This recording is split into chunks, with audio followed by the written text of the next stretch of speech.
2 world cup के medals and world number 1 में उसी। बट देन पिछले साल थोड़ा लो था, टीम में नहीं आ पाई थी। पेरिस जाने का बहुत प्रेशर डाल लिया था अपने दिमाग। आप लोग ओलंपिक में जब थे, नीरज चोपड़ा और बाकी भी चैंपियंस वहाँ पर काफ़ी लोग होते, तो वहाँ आपस में कैसा माहौल रहता है? हर गेम के ना अपने चैलेंजेस हैं, अपने डिफिकल्टी लेवल है। क्या हमें लगता है कि ठीक है यार, जैवलिन है तो ऐसी फेंकना ही तो है, क्या ही होगा इस। वहाँ से आने के बाद आप सभी दिल्ली में पीएमओ में मोदी जी से भी मिले थे, तो वहाँ कैसा एक्सपीरियंस रहा? चंडीगढ़ सोच के ना सिर्फ सुकून की फीलिंग आती है, क्योंकि जो बचपन से ही चंडीगढ़ में रहा हो और खुद का घर हो चंडीगढ़ में, आई थिंक उसको पहले तो फ्लॉन्ट करने में अलग ही अब बहुत मजा आता है। पर जो वो प्रेशर होता है एक पर्टिकुलर मूवमेंट पे कि अब हम फाइनल स्टेज पर हैं, हमारे फाइनल शॉट्स हैं, वो किस लेवल का होता है? पहले ना काफ़ी लगता था कि लोग क्या देख रहे होंगे, क्या सोच रहे होंगे और कैसा होगा, और फिर जब अच्छा नहीं होता तो कितना नेगेटिव कमेंट्स आएंगे, कितना ऐसा होगा, गुस्सा आ रहा है कि अच्छा क्यों नहीं हो रहा है, या कोई ऐसे थॉट्स आ रहे हैं कि हाँ बहुत मज़ा आ रहा है। सो आपको इवेंचुअली बस अपने आप को शांत रखना है। शूटिंग ऐसी गेम है कि आप ऐसे नहीं कर सकते कि जान लगा दो आप कुछ, की जान लगाने की बात होती तो हमारी पिस्टल या राइफल की ग्रिप तोड़ देते हम, ऐसे की जान लगा दो। बट आज का हमारा podcast Olympic rifle shooter Anjum Moudgil ji के साथ है, जिनसे हमने उनके ओलंपिक और वर्ल्ड चैंपियन बनने तक के सफ़र के बारे में जाना। एक स्पोर्ट्स पर्सन की लाइफ में क्या क्या चैलेंजेस आते हैं और उन्हें कैसे ओवरकम कर सकते हैं, ये सब जाना। एक फैमिली का सपोर्ट कितना ज़रूरी होता है, ये हमने उनसे सीखा। और सबसे ज़्यादा चीज़, खुद को कैसे मोटिवेट रखें, ये सारी चीज़ें आज के एपिसोड में आपको सीखने को मिलेंगी। So enjoy today's podcast.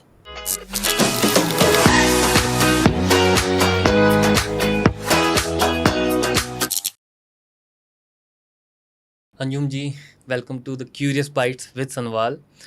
आप बहुत सारे नेशनल गेम्स खेल चुके हैं, वर्ल्ड नंबर 1 रह चुके हैं और इतने मेडल्स भी अब तक लेके आ चुके हैं, लेकिन ओलंपिक एक टोटली डिफरेंट चीज़ होती है।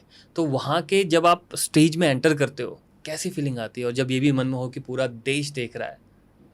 बिल्कुल, काफ़ी डिफरेंट लेवल के कॉम्पिटिशन्स खेले हैं पिछले 16 साल में, और बट आई थिंक जो ओलंपिक्स का जो हाइप है, जो उसका क्रेज़ है और जो एथलीट्स में जुनून होता है ओलंपिक्स का, वो सच में बहुत ही बड़ी चीज़ है जो हमें वहाँ जाके ही फील होती है। और आई थिंक कोई भी एथलीट जो ओलंपिक्स एक्सपीरियंस करता है, वो वर्ड्स में डालना बहुत ही मुश्किल है, बहुत ही मुश्किल से एक्सप्लेन किया जाता है, क्योंकि वो इतना डिफरेंट इमोशंस होते हैं थ्रू आउट दी कंपटीशन, कि जब हम घुसते हैं इतनी एक्साइटमेंट होती है कि finally we have reached here, जिसके लिए आप पिछले 4 साल से प्लान कर रहे हो, 4 साल से सोच रहे हो। फिर वहाँ जाके बहुत एक्साइटमेंट होती है। एंड देन क्योंकि मेरे दोनों टाइम पे मेडल्स नहीं आए हैं, तो वही होता है कि आप मैच खेलते हो, बट ये है कि काफ़ी ऐसा लगता है कि आप प्रेशर में हो कि परफॉर्म करना है, और अपने ऊपर हम वो प्रेशर डालते हैं एज एथलीट्स कि कि this is it, this is Olympics and we have to just give our best. But I think somewhere this is my strength, where मेरे को प्रेशर के अंडर शूट करना काफ़ी अच्छे से आता है। एंड मैंने वो प्रेशर सिचुएशंस में अपने आप को कैसे मैनेज करना है वो आता है। तो उस हिसाब से जब हम खेलने जाते हैं, सो आई थिंक इट्स सेम जैसे कोई भी और कंपटीशन हो। वो जो पार्टिसिपेशन और जो मैच का टाइम है, it's just exactly the same जो हम इंडिया में खेल रहे हैं या कोई भी वर्ल्ड लेवल पे कंपटीशन खेल रहे हैं।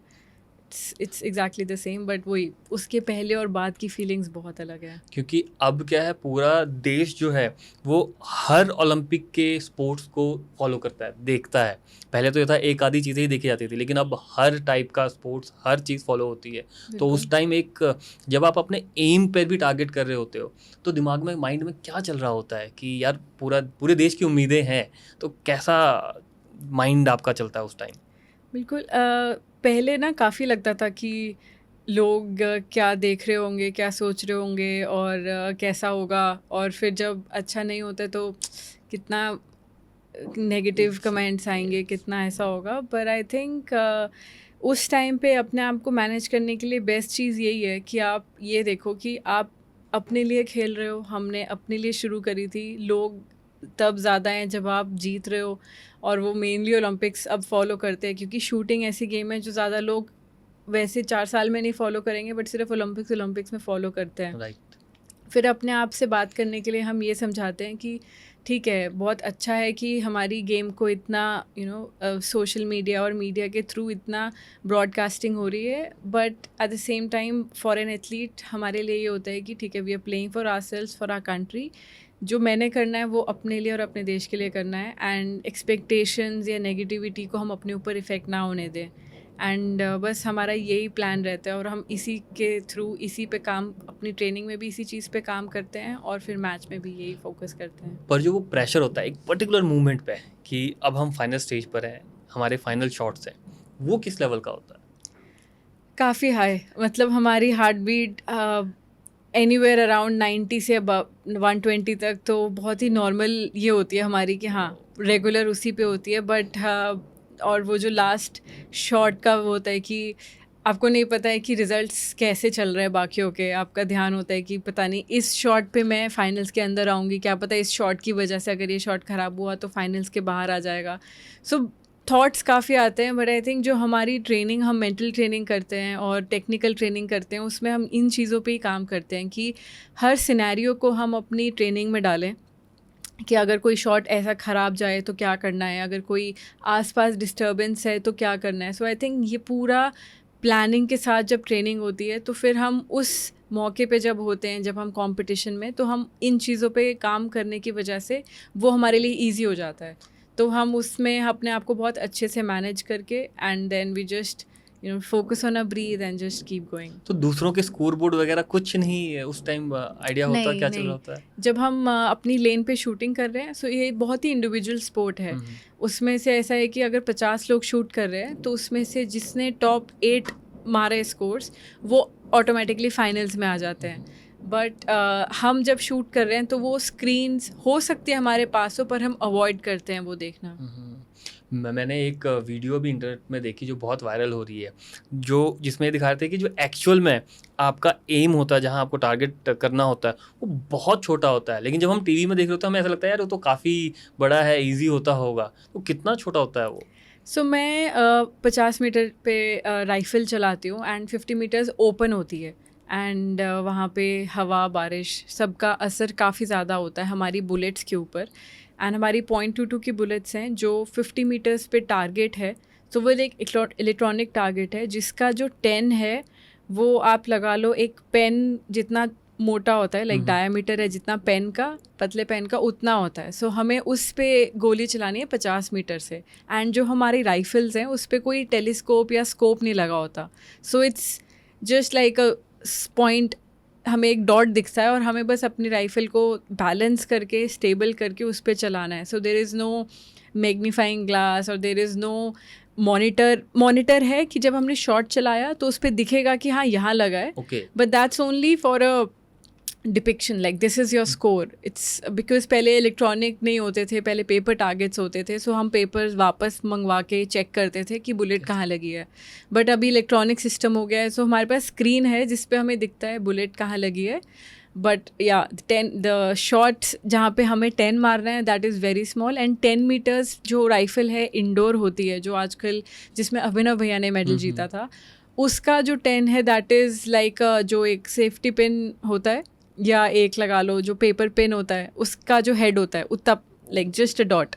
सो दैट्स हाउ प्रिसाइज वी और शूट। हमें जब हम देखते हैं ऐसा लगता है कि अरे वो तो बहुत मतलब काफ़ी बड़े लेवल पर है तो हो जाएगा, लेकिन इतना छोटा होता है इसका भी बिल्कुल आइडिया नहीं था। आई थिंक हर गेम के ना अपने चैलेंजेस हैं, अपने डिफ़िकल्टी लेवल है, बट हम एज अ ले मैन या एज नॉन एथलीट्स हमें पता नहीं लगता कि इस गेम के चैलेंजेस क्या। हमें लगता है कि ठीक है यार, जैवलिन है तो ऐसी फेंकना ही तो है, क्या ही होगा इसमें, या फिर कि सिर्फ दौड़ना है, या कोई भी गेम है। बट आई थिंक जब आप वो गेम करने शुरू करो, आप जब किसी भी चीज़ में जाते हो और उसमें अपने दिल से काम करते हो, तब आपको पता चलता है कि लिटरली 1% क्या चीज़ होती है और उनको आप कैसे इम्प्रूव कर सकते हो। तो आपके हाथों में पिस्टल रखी किसने, कहाँ से आपकी जर्नी की शुरुआत हुई? सो 2007 में, मतलब सो मेरी मम्मी ने अपने स्कूल लेवल पे एनसीसी में शूटिंग करी थी, ओपन साइट राइफल। एंड वो कंटिन्यू नहीं कर पाए थे क्योंकि मतलब ऐसा होता है ना किसी और टीचर के बच्चे के साथ पार्शियलिटी करने के लिए, तो right. उनको मना कर दिया था आगे जाने से। तो उनमें कहीं ना कहीं स्पोर्ट्स का काफ़ी था, वो जिम्नास्टिक्स भी कर चुके हैं, वॉलीबॉल भी करते थे अपने स्कूल और कॉलेज लेवल में, बट एनसीसी के थ्रू उनको शूटिंग करने का ज़्यादा मौका मिला। और उसमें फिर जब उन्होंने कैंप्स वगैरह, और उन्होंने फिर वो टीचर बने बड़े होके, एंड देन जब टीचर बने उन्होंने अपने स्कूल में कुराली में एनसीसी शुरू करवाई, क्योंकि उनको बहुत ही था कि बच्चे बहुत एक्टिव और स्मार्ट बनते हैं एनसीसी की ट्रेनिंग से। एंड वो हमने काफ़ी एक्सपीरियंस भी किया है अलग अलग कैंप्स लगा के। तो जब वो वहाँ जाते थे तो मुझे साथ ले जाते थे, एंड मैं फिर वहाँ पे जाके राइफ़ल शूटिंग ट्राई करती थी। तो वहाँ पे किसी ने कहा कि अच्छा करेगी, आप इसे एनसीसी में डाल दो। और फिर जब मैं सेक्रेड हार्ट स्कूल से मेरी पढ़ाई हुई है 14 साल चंडीगढ़ में, तो मैं जब 8th स्टैंडर्ड में थी उसमें आप एनसीसी ज्वाइन कर सकते हो। एंड उसमें फिर मैंने एनसीसी में शूटिंग शुरू करी, and that's how I just started थोड़े थोड़े different competitions grass root level पे शूट करे, एंड देन इवेंचुअली 2009 में मेरा पहला नेशनल्स खेला था मैंने। वाओ, मेरे को आपकी एनसीसी की बात से अपनी याद आ गई। तो मैंने भी स्कूल टाइम में एनसीसी ज्वाइन की थी, एंड एनसीसी से मौका मिलता है आपको शूटिंग रेंज में जाने का, वहाँ पे ट्रेनिंग भी मिलती है। तो उस टाइम स्कूल टाइम की बात है, आई गेस 2006 के आसपास की बात है। हम लोग गए थे शूटिंग रेंज में, वहाँ पर हमें .22 की एक राइफल मिलती है। तो उस टाइम इतना आइडिया नहीं था, हम तो इंजॉय भी कर रहे हैं, सारी चीज़ें हो रही हैं, पर ये आइडिया नहीं था कि हम अगर इस पर सीरियसली देखें इसको तो नेशनल, इंटरनेशनल और ओलंपिक तक जा सकते हैं। ऐसा कुछ था नहीं उस टाइम पे, उस ज़माने में। बिल्कुल, जब मैंने भी शूटिंग शुरू करी थी मुझे भी नहीं पता था बिल्कुल ओलंपिक्स वर्ल्ड कप्स क्या होते हैं, कोई आइडिया नहीं था, क्योंकि उस टाइम पे तो ब्रॉडकास्ट भी नहीं होता था, ना सोशल मीडिया था हमारे पास। थैंकफुली हमारे बचपन में सोशल मीडिया नहीं था। पर जब मैंने शूटिंग शुरू करी और फिर 2008 में जब अभिनव भैया का मेडल आया, तब पता चला कि अच्छा ये सेम गेम है जिसमें उनका मेडल आया है, जो हमने अभी जस्ट शुरू ही करी है। तो उसकी वजह से बहुत इंडियन शूटिंग को बूस्ट मिला था, और बहुत लोगों ने उस टाइम पे शुरू करी थी। जो आजकल के प्लेयर्स टॉप पे हैं उन सब ने अभिनव भैया के मेडल के बाद शूटिंग शुरू करी थी। वो भी थे और राज्यवर्धन राठौर जी, बिल्कुल, दोनों हाँ, दोनों को इकट्ठे मिला था। हाँ, उन्होंने 2004 में जीता अच्छा, था और ओके, अभिनव भैया ने जी। 2008 में। तो फिर उसके बाद इंडिया की शूटिंग का काफ़ी बेटर लेवल हुआ, एंड इवेंचुअली अभी 16 साल में अब तो बहुत ही डिफरेंट लेवल पे पहुंच चुकी है इंडियन शूटिंग। और आई थिंक अभी तो हज़ारों, मतलब 10,000 तक तो आते हैं एथलीट्स, 10,000 से ऊपर नेशनल लेवल पे खेलने के लिए। सो बहुत ज़्यादा अभी लेवल बढ़ गया है। तो आई थिंक उस टाइम पे मुझे भी, मैंने कंटिन्यू सिर्फ इसीलिए किया क्योंकि जो बुलेट चलाने की जो फीलिंग है कि आप ट्रिगर चला रहे हो, आपकी राइफल से वो बुलेट जा रही है, और you know for the good thing, it's not like कि आप कहीं पे मार रहे हो बट आप टारगेट पे शूट कर रहे हो। तो वो थ्रिल मुझे बहुत अच्छा लगता था, एंड कहीं ना कहीं वो उसने मुझे बहुत कॉन्फिडेंस दिया अपने स्कूल टाइम पे, क्योंकि मैं बहुत इंट्रोवर्ट थी। बट जब मुझे था कि हाँ मैं आई एम शूटिंग बुलेट्स, और फिर एक स्पोर्ट शुरू किया है मैंने, तो उससे मुझे अपनी लाइफ में जितना भी कॉन्फिडेंस आई थिंक की कमी थी वो मेरी सारी स्पोर्ट्स ने पूरी करी। So that's how I continued, and then eventually पता चला कि ठीक है इसमें Olympics, World Cup, World Championship, and then I was fortunate enough to कि मैं उन सब में पार्टिसिपेट किया, एंड काफ़ी वो मैं मेडल भी जीते। राइट, आप वर्ल्ड चैम्पियन भी रह चुके हो। तो आज अगर किसी स्कूल गोइंग स्टूडेंट ने इस फील्ड में आना हो तो उसकी जर्नी कहाँ से शुरुआत होनी चाहिए? क्योंकि कभी अभी भी बहुत सारे लोगों को नहीं पता कि कैसे उस फील्ड में जाना है, शुरुआत कहाँ से करनी है। सो अभी तो बहुत इजी है अगर एथलीट्स को या पेरेंट्स को अपने बच्चों को डालना है किसी भी स्पोर्ट में, क्योंकि शूटिंग जैसी गेम की अभी हर जगह हर सिटी में एकेडमीज़ खुल गई हैं।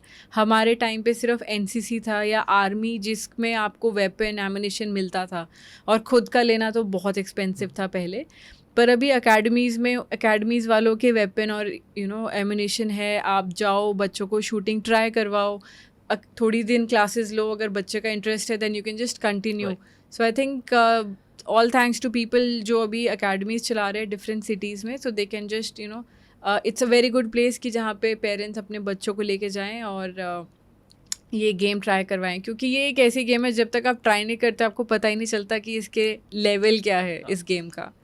आपके मुझे पता चला है कि आपकी लव मैरिज है, आपके हस्बैंड, मैरिज लव मिक्स, या आपके हस्बैंड भी नेशनल चैम्पियन रह चुके हैं, तो उनका ऑब्वियसली उनका इस वक्त आपको बहुत अच्छे लेवल पर सपोर्ट मिलता होगा, तो वो एक कैसे एक फीलिंग रहती है घर पे जब आप इतनी सारी चीज़ें कर रहे होते हो? काफ़ी ज़्यादा सपोर्ट है। सो मैंने टोक्यो के बाद ये डिसीजन लिया था एंड आई थिंक उसके बाद से मेरा शूटिंग करियर उस ईयर में काफ़ी अच्छा रहा था। 2 वर्ल्ड कप के मेडल्स एंड वर्ल्ड नंबर 1 में उसी अप्रैल में बनी थी 2022 में। बट देन पिछले साल थोड़ा लो था, जिसमें मैं एशियन गेम्स वर्ल्ड चैम्पियनशिप में टीम में नहीं आ पाई थी, क्योंकि मैंने पेरिस जाने का बहुत प्रेशर डाल लिया था अपने दिमाग पे। सो आई थिंक वो जो पूरा लो एंड हाई फेज़ रहता है एक एथलीट की लाइफ में, बहुत ही कॉमन चीज़ है।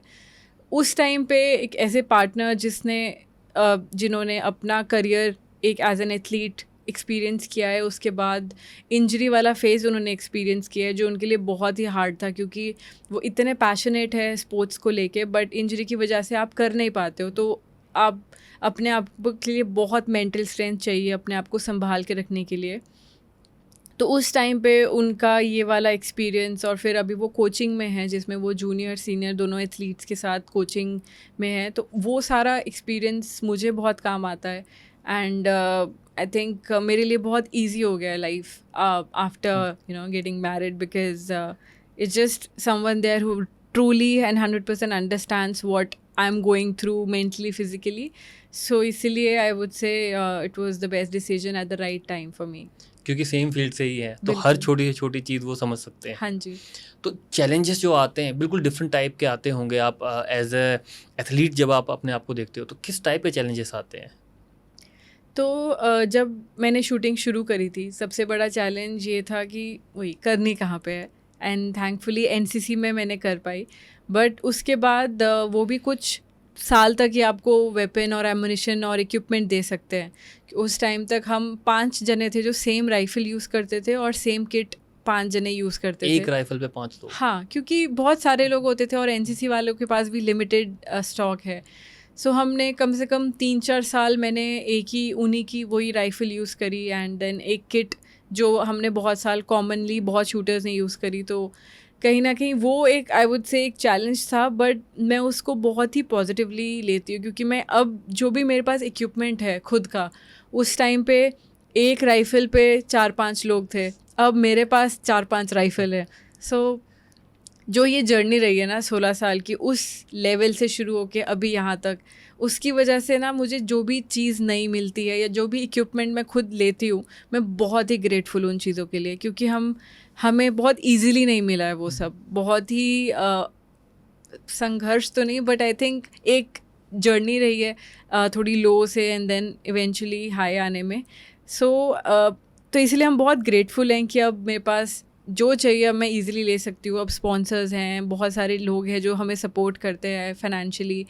सो ये वाले चैलेंजेस काफ़ी रहते हैं, जिसकी वजह से काफ़ी एथलीट्स गेम छोड़ देते हैं अगर उनको राइट टाइम पे वो सपोर्ट ना मिले। हाँ, बट आई थिंक उस टाइम पे लोग फिर भी काफ़ी पुश करते थे। इस टाइम पे अभी पेरेंट्स काफ़ी आई थिंक इस वे में आ गए हैं कि अगर नहीं जीते हो, आप कोई कंपटीशन छोड़ दो। मतलब आई थिंक कहीं ना कहीं वो चैलेंजेस, हाँ, ये चैलेंजेस आजकल की जनरेशन में थोड़े से ज़्यादा हैं कि बहुत ईजिली मतलब गिव अप इजीली। हाँ, थोड़ा सा ये नहीं है कि आप रुक जाओ, everything will be okay, just keep going. हाँ, सो आई थिंक मेरे लिए मेन चैलेंजेस शुरू में इक्विपमेंट और ये सब के वजह से थे, एंड उसके बाद इंजरीज या कुछ भी ऐसा पर्सनल लाइफ में कुछ हो कि वो इफ़ेक्ट करे गेम में। But I would say I am just very thankful for all the struggles and challenges, क्योंकि अगर आपको सब कुछ बहुत ईजिली मिला होता है ना, आपके पास वो अहमियत नहीं रहती उस चीज़ की जो आपको मिल रही है। सो इसीलिए वो उन चीज़ों ने मुझे बहुत ही स्ट्रॉन्ग करा है, और I am a very better place now, and I am very thankful to all those challenges in my life. तो आज के टाइम में अगर मैं आपसे पूछूं कि एक एथलीट का स्पेसिफिकली आपकी फील्ड में जो ट्रेनिंग स्केड्यूल होता है वो कैसा होता है? तो हम जब हमारा कैंप होता है तो हम दिन शुरू करते हैं सुबह, मतलब अराउंड 7:30-8 बजे से हमारी ट्रेनिंग शुरू होती है शूटिंग रेंज पे, जिसमें अगर कोई 10 मीटर्स और 50 मीटर्स दोनों इवेंट्स करते हैं। सो आप 3-4 घंटे एक इवेंट करो, फिर 1-1.5 घंटा दूसरा इवेंट, एंड देन आप दोपहर को ब्रेक लेते हो around 1:32 and then lunch and then कई बार थोड़ा सा रेस्ट करो या फिर आपका साइकोलॉजिकल सेशन है वो करो एंड देन शाम को 4-5 बजे के बाद फिज़िकल ट्रेनिंग सेशन, क्योंकि हमारी गेम ऐसी है जिसमें आप उतनी कैलोरीज नहीं बर्न कर रहे हो जितना आप हॉकी, क्रिकेट या उसमें ज़्यादा दूसरी होता गेम्स है, में करोगे right. जिसमें आप फिजिकली एग्जॉस्ट हो रहे हो, लाइक रनिंग कर रहे हो या कुछ, क्योंकि हमारी गेम बहुत ज़्यादा एंड्योरेंस, स्टेबिलिटी चाहिए, बैलेंस चाहिए, तो हम फिर जिम में जाके स्ट्रेंथ ट्रेनिंग, बैलेंसिंग, एंड्योरेंस, बहुत सारी माइन्यूट मसल्स पे काम करना है ताकि हमारी बॉडी 1-1.5 घंटे तक हमारी बॉडी वो राइफल का वेट स्टेबल रख सके। सो ये सब ट्रेनिंग्स, हमारी फिज़िकल ट्रेनिंग अलग से जिम में होती है एंड देन आप शाम को अगर फ्री हो उसके बाद whatever, painting, reading, go out with your friends, anything you want and then it's all personal and then फिर जस्ट आप डाइट में क्या लेते हो? सो डाइट, जब मैं घर आती हूँ तो मैं अच्छे से घर का खाना खाती हूँ, क्योंकि जब हम बाहर जाते हैं तो यही चीज़ मिसिंग होती है कि आपको चपाती या घर की दाल, चावल, राइस, मतलब ये सब नहीं मिल रहा होता। सो जब मैं घर आती हूँ तो मैं मेक श्योर करती हूँ कि चंडीगढ़ आके बहुत ही कम मेरा बाहर जाना होता है, क्योंकि घर आके इतना होता है कि अच्छा आज ये सब्जी बनी है, जितनी खा सकते हो वैसे खा लो, बहुत ही लालच आ जाता है घर का खाना खाने के लिए। जब हम वापस आते हैं तो 1-2 चपाती की जगह आप 3 खा रहे हो, 4 खा रहे हो। जब हम अभी ओलंपिक्स के बाद आके तो ऐसे ही था, मतलब मेरी भूख ही नहीं मिट रही, मैं 4 रोटी भी खा रही हूँ और ऐसा लग रहा है कि पेट ही नहीं भर तो रहा। वहाँ क्रेविंग नहीं होती थी बहुत? नहीं, जब हम वहाँ होते हैं तो आई थिंक क्योंकि इतने साल से Focus हो खेल जाता रहे है। हैं तो फिर हमारा सारा ये होता है कि हाँ उस टाइम पे क्या मील मिल रहा है, क्या ऑप्शंस हैं, आप उसका बेस्ट ऑप्शन अपने लिए उठा लो। राइस, सैलेड, बहुत सारी ऑप्शंस हो जाती हैं, बट जो घर का खाना है और जो इंडियन खाना है वो फिर सबसे अच्छा घर का ही होता है। तो ये चीज़ रहती है एंड देन डाइट में हम मल्टी वाइटामिन एंड ये सब लेते हैं अलग से and normal supplements. Normal supplements and किसी के ब्लड मार्कर्स के अकॉर्डिंग किसी का कुछ पर्सनल हो तो, बट मैं अब 2-2.5 साल से वेजिटेरियन हूँ तो मेक श्योर करती हूँ कि हाँ रोटी, राइस, सैलड्स, अच्छे से दाल, पनीर, ये सब खाने का। शूटिंग में फिर सबसे मुश्किल चीज़ क्या होती है? इंजरीज का कुछ होता है डर वगैरह इसमें? इंजरीज़ का, अगर आप स्ट्रेंथ ट्रेनिंग ना करो तो आपकी बैक इंजरी हो सकती है, क्योंकि काफ़ी थोड़ा सा एक पोस्चर में आप खड़े रहते हो और अपनी बॉडी के थोड़ा ना नॉर्मल पोस्चर नहीं है जो आप जनरल लाइफ में यूज़ करो। तो जब आपका शूटिंग का पोस्चर है, या पिस्टल वालों का शोल्डर की इंजरीज होती हैं काफ़ी, क्योंकि आपको एक हाथ से पिस्टल काफ़ी देर तक उठानी है। बट आई थिंक सबसे मुश्किल अगर मैं कहूँगी वो होता है दिमाग को शांत रखना। उससे ज़्यादा मतलब अगर आपने वो मास्टर कर लिया, वो चीज़ में आप काम कर रहे हो, तो आप काफ़ी अच्छे लेवल पे जा सकते हो। बिकॉज फोकस बहुत ज़्यादा चाहिए वहाँ पे। बिल्कुल, दिमाग और बॉडी, जब मतलब शूटिंग की वजह से मेरा बेस्ट चीज़ मैंने ये सीखी है, अपने दिमाग और अपनी बॉडी पे कमांड, जब चाहिए उसको शांत कर लो ऐसे। तो आई थिंक जब हमारी इतनी थॉट्स आ रहे हैं कि गुस्सा आ रहा है कि अच्छा क्यों नहीं हो रहा है, या कोई ऐसे थॉट्स आ रहे हैं कि हाँ बहुत मज़ा आ रहा है, सो आपको इवेंचुअली बस अपने आप को शांत रखना है। शूटिंग ऐसी गेम है कि आप ऐसे नहीं कर सकते कि जान लगा दो आप कुछ, की जान लगाने की बात होती तो हमारी पिस्टल या राइफल की ग्रिप तोड़ देते हम ऐसे कि जान लगा दो। बट हमारी गेम ऐसी है कि जान भी लगानी है तो भी आपको एकदम शांत रह के स्टेबल, क्योंकि आपको वो 6-7 किलो की जो राइफल है उसको आपको एक पॉइंट पे स्टेबल रखना है। सो आई थिंक ये वाली चीज़ सारी माइंड कंट्रोल से आती तो है। कैसे हो पाता है इसके लिए क्या करना पड़ता है? काफ़ी मतलब इस चीज़ पे मैंने अभी पिछले 3-4 सालों में ज़्यादा काम किया है, जिसमें मैंने काफ़ी डिफरेंट ब्रीदिंग टेक्निक्स पे काम किया है। तो मेरे साइकोलॉजिस्ट हैं बैंगलोर में, उनके साथ मैं काम कर रही हूँ, जिसमें बहुत टेक्निक्स हैं। आप डिफरेंट गेम्स खेलते हो और जिसमें आपको अपने आप मतलब ऐसे डिफरेंट गेम्स जिसमें आपके माइंड के अलग अलग चीज़ें यूज़ हो रही है, जिसमें आपको कहीं पे फास्ट कुछ खेलना है, कहीं पे आपको माइंड लगा के कुछ सॉल्व करना है।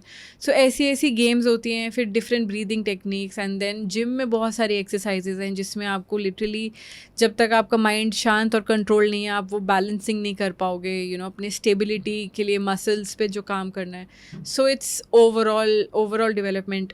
जिम में जाने से दिमाग पे बहुत अच्छा असर पड़ता है और ट्रैक पे जाके वर्कआउट करने से, और अगर आप रनिंग कर रहे हो जो आप अपने आप को, ठीक है, 1 मिनट और या एक लैप, और जो आप वो अपने आप को वहाँ Push पुश कर कर रहे रहे हो। हो, वो सारा दिमाग का खेल है, बॉडी का नहीं। तो आप जितना अपने दिमाग को पुश कर सकते हो, दिमाग को अपने कंट्रोल में ला सकते हो, I think that is what helps us in our shooting. And yeah I think काफ़ी काम करना पड़ता है उस चीज़ पे। मैंने बहुत लेट रियलाइज़ किया अपने करियर में। तो खुद को मोटिवेट करने के लिए आप क्या करते हो? मूवीज़ वगैरह देखते हैं? नहीं, इतनी नहीं, बट आई थिंक मेरे लिए मेरी मोटिवेशन कभी कम नहीं होती, क्योंकि मोटिवेशन मुझे अंदर से मिलती है कि हाँ, मुझे कुछ करना है तो करना है वाला, तो वो मोटिवेशन अंदर से रहता है। बट अगर कभी कुछ होता है कि आप अपने आप को पुश नहीं कर पा रहे हो या कुछ भी, तो आपको बस अपने आप से बात करने की देर रहती है, आई थिंक। मतलब मेरे लिए, I don't know about others, but मेरे लिए बस यही है कि हाँ, खुद से बात करनी पड़ती है कि अभी इस टाइम पे क्या ज़रूरी है, तो आप वो करो, दैट्स इट। तो अब इतना कुछ देखने के बाद, इतना कुछ अचीव करने के बाद फैमिली का कैसा रिएक्शन रहता है? आई एम वेरी ग्रेटफुल कि फैमिली बहुत ही सपोर्टिव रही हैं। शुरू में था कि दादाजी या दादी जी बोलते थे मम्मी को कि आपने क्या गेम में डाल दिया है, पढ़ाई, मतलब उस टाइम में मैं 8th स्टैंडर्ड में थी, और उसमें से फिर ट्रैवल होना शुरू हो गया था 10-15 दिन लगातार, कभी केरला जा रहे हैं, कभी पुणे जा रहे हैं कंपटीशन के लिए। तो उनको ये था कि पढ़ाई में कैसा होगा, अभी 9th है, 10th 12th Yes. कैसे करेंगे।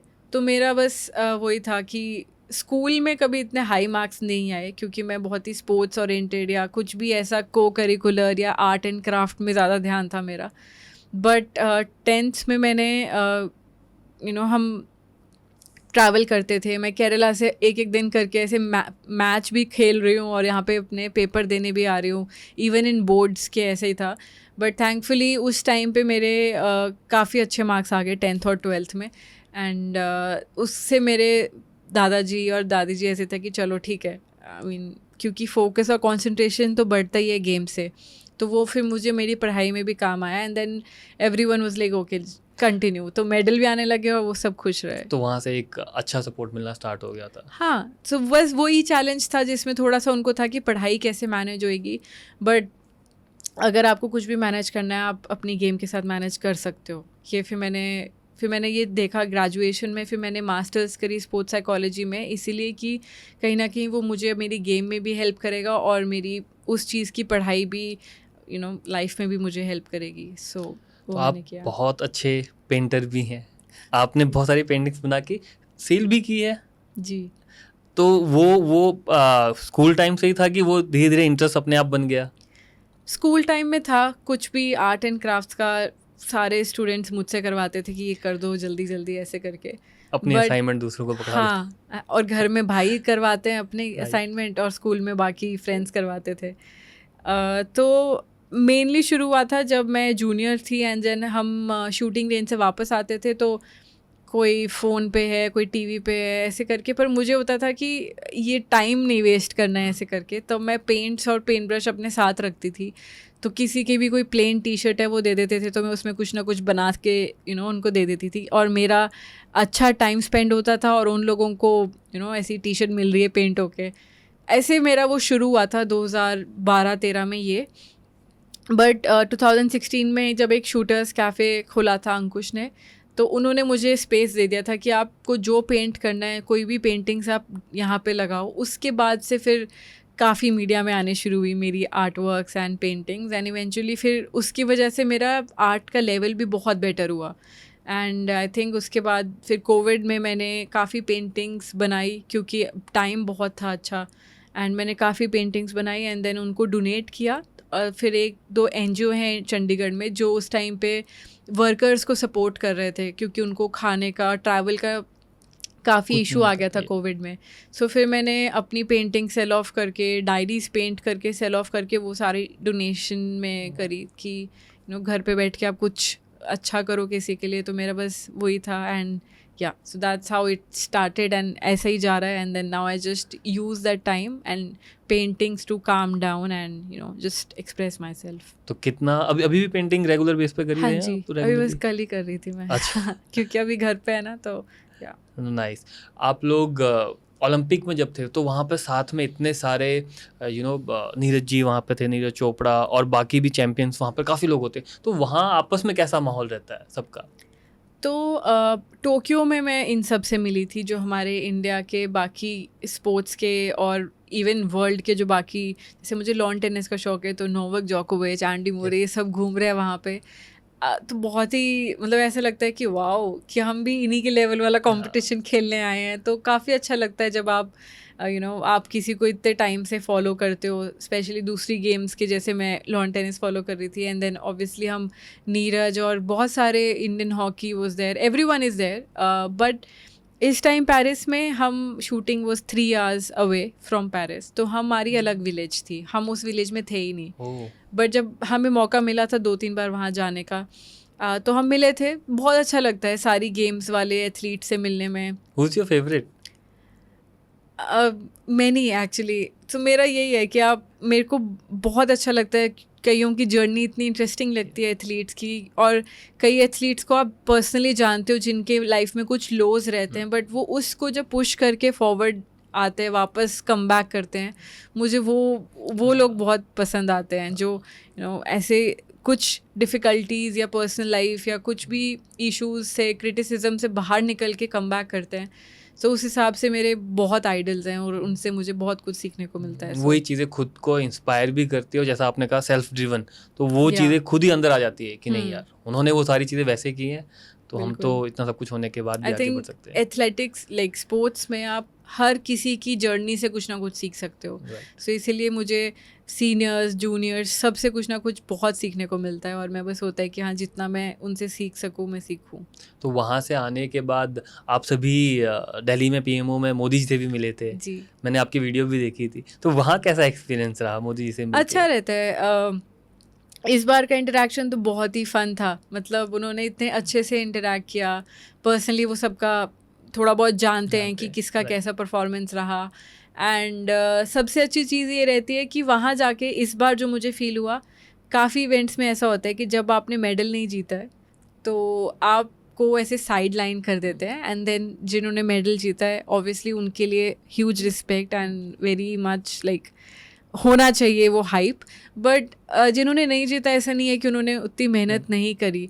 तो उस प्रोग्राम में जाके ऐसा लगता है कि हाँ, everyone is treated like equally, and काफ़ी अच्छा लगा एंड इंटरेक्ट करके, एंड या वेरी इन्फॉर्मेटिव, बहुत अच्छा बोलते हैं वो तो हमें सबको पता है। उन्होंने बहुत अच्छे से मोटिवेट किया एंड अच्छा था। और बाकी हमें फिर बाकी मेडलिस्ट को मिलने का मौका मिलता है, एंड बाकी गेम्स वाले लोगों से उनके एक्सपीरियंसेस शेयर करो, and I think it's a very nice get together for athletes after coming back from Olympics. सारे एक ही जगह पे इकट्ठे मिल जाते हैं, अदरवाइज ये मौका बहुत मुश्किल, क्योंकि सब पूरी दुनिया में कहीं कहीं ट्रेनिंग कर रहे हैं। तो 1-2 इवेंट्स ऐसे होते हैं 15 अगस्त के आसपास, जब सारे फिर इकट्ठे मिलते हैं, तो अच्छा रहता है। उसमें आपको बहुत कुछ और भी जानने को मिलता है कि स्पोर्टिंग लाइफ में और क्या क्या चल रहा है। राइट। आपने अभी एक बात बताई कि बहुत सारे चैलेंजेस लेके कोई पर्सन ओलंपिक तक पहुंचता है। स्पेसिफिकली आपकी गेम में, स्पोर्ट्स में, जितना मैंने सुना है, स्टेट लेवल अगर किसी एक पर्सन को ओलंपिक तक पहुंचना है शूटिंग में, तो बहुत सारी चीज़ें होती हैं। आप बताओ कि क्या क्या वो चीज़ें होती हैं, कब, क्योंकि उसमें भी कैटेगरीज होती हैं, आई गेस बहुत कुछ फिल्ट्रेशन होती है, तब जाके कोई एक पर्सन वहाँ पहुँचता है। इतना ईजी नहीं है जितना लगता है हमें कि नेशनल चैम्पियन बन गए तो आप पहुँच जाओगे। क्या ऐसा कुछ है? तो जैसे मैंने एनसीसी के थ्रू शुरू किया था, उसमें inter directorate, inter group, basically lower level पे, जिसमें एक स्टेट के कुछ बच्चे खेलेंगे, वो कॉम्पिटिशन्स होते हैं। अगर आप उसमें एक स्कोर होता है, तो शूटिंग में फिर भी ऐसा नहीं है कि आपको टॉप 10 में आना है या टॉप 5 में आना है। एक क्वालिफाइंग स्कोर है आउट ऑफ 300 या आउट ऑफ 600। आप वो स्कोर शूट करोगे, आप नेक्स्ट कॉम्पिटिशन के लिए एलिजिबल हो जाते हो पार्टिसिपेट करने के लिए। उसके बाद जब state level, district level competitions हो जाते हैं, फिर आपको फिर से एक हायर स्कोर मारना है पिछले वाले स्कोर से, फिर आप नेशनल लेवल के लिए क्वालिफाई हो जाते हो। फिर एक स्कोर होता है, अगर आप नेशनल्स में वो मारोगे, then you are qualified national athlete. अगर आपने वहाँ नेशनल्स पहुँच गए हो, खेल लिया है, बट आपने वो एक स्कोर नहीं मारा है, then you not a qualified national level athlete. अगर आपने वो स्कोर करा है, then you are a national level shooter. And then फिर हमारे नेशनल्स होते हैं और भी नेशनल लेवल पे 2-3 कॉम्पिटिशन्स होते हैं एंड देन ट्रायल्स बहुत सारे होते हैं क्योंकि अभी कंपटीशन बहुत हाई है इंडिया में। तो हमारे डिफरेंट ट्रायल्स होते हैं, ट्रायल 1, 2, 3 ऐसे करके एंड देन उन सब के स्कोर्स का एवरेज निकाल के जो टॉप 3 होते हैं, that's how the team is selected for any coming international competition. So ऐसे डिफरेंट लेवल्स। तो जो मेन इंटरनेशनल कॉम्पिटिशन्स की टीम डिसाइड होती है वो ऐसा होता है कि पिछले 6 महीने में 5-6 कॉम्पिटिशन हुए हैं, उसमें टॉप 4 या टॉप 5 स्कोर्स उठाओ, लीस्ट स्कोर जो है उसको डिलीट कर दो एंड देन उसकी एवरेज निकालेंगे and that's how the top 3 are decided and they go to the World Cups, World Championships. Olympics का बहुत अलग सिलेक्शन क्राइटेरिया है बट बाकी कॉम्पिटिशन्स का ऑलमोस्ट सेम है। ओके, तो आप चंडीगढ़ से हैं, मैं भी चंडीगढ़ से हूँ, तो ऐसा हो नहीं सकता कि चंडीगढ़ का सवाल ना पूछा जाए। आप वर्ल्ड में इतनी कंट्रीज़ घूम चुके हो, इंडिया में इतनी सिटीज़ घूम चुके हो, अब जब आप देखते हो, कंपेयर करते हो दूसरी सिटीज़ से चंडीगढ़ को, चंडीगढ़ कैसा लगता है? सच में चंडीगढ़ सोच के ना सिर्फ सुकून की फीलिंग आती है क्योंकि जो बचपन से ही चंडीगढ़ में रहा हो और खुद का घर हो चंडीगढ़ में, आई थिंक उसको पहले तो फ्लॉन्ट करने में अलग ही अब बहुत मज़ा आता है क्योंकि अभी चंडीगढ़ को काफ़ी अच्छी रिकॉग्निशन मिल चुकी है एंड तो ऐसे ही आजकल एक आई थिंक मीम भी चल रहा है कि चंडीगढ़ का जहाँ बोर्ड है ना, जीरकपुर से जब आते हो जहाँ पे ओपन हैंड है और वहाँ पे मैं दिल्ली हमारा बहुत ट्रैवल होता है, तो दिल्ली से आते हुए प्रॉपर एसी चल रहा होता है, खिड़कियाँ बंद सब कुछ, और चंडीगढ़ का जैसे वो ओपन हैंड जीरकपुर के बाद आता है उसके बाद बस खिड़कियाँ खोल दो और बस जितना सांस ले सकते हो वैसा लो। हम हर बार का रोड ट्रिप, मतलब जो अभी हम कॉम्पिटिशन से आ रहे हैं दिल्ली से बाय रोड आ रहे हैं, तो ये फीलिंग है मेरी चंडीगढ़ की, आके बस सांस ले लो और पता नहीं बहुत शांति है। अभी थोड़ा सा आई एम श्योर क्राउडेड हो गया है बट फिर भी बहुत सुकून है, एक अपना घर ही लगता है। तो एंड अभी बहुत चीज़ें और बेटर हुई है, सेक्टर 17 कितना रिवाइव हुआ है और बहुत सारी चीज़ें अभी काफ़ी हैपनिंग हो गया। नहीं तो पहले कोई आता था चंडीगढ़ में, कहाँ जाना है, may be rock garden, lake पे चले जाओ, दैट्स इट। पर अभी तो आई थिंक इतने फूड जॉइंट्स खुल गए हैं। मैं ही चंडीगढ़ में मैंने मुश्किल से 2-3 ट्राई करे हैं बट आई एम श्योर मैं अभी करूँगी। But I am very happy कि अभी चंडीगढ़ का भी काफ़ी लाइवली क्राउड हो गया और काफ़ी लाइवली हो गई है सिटी पहले से। राइट।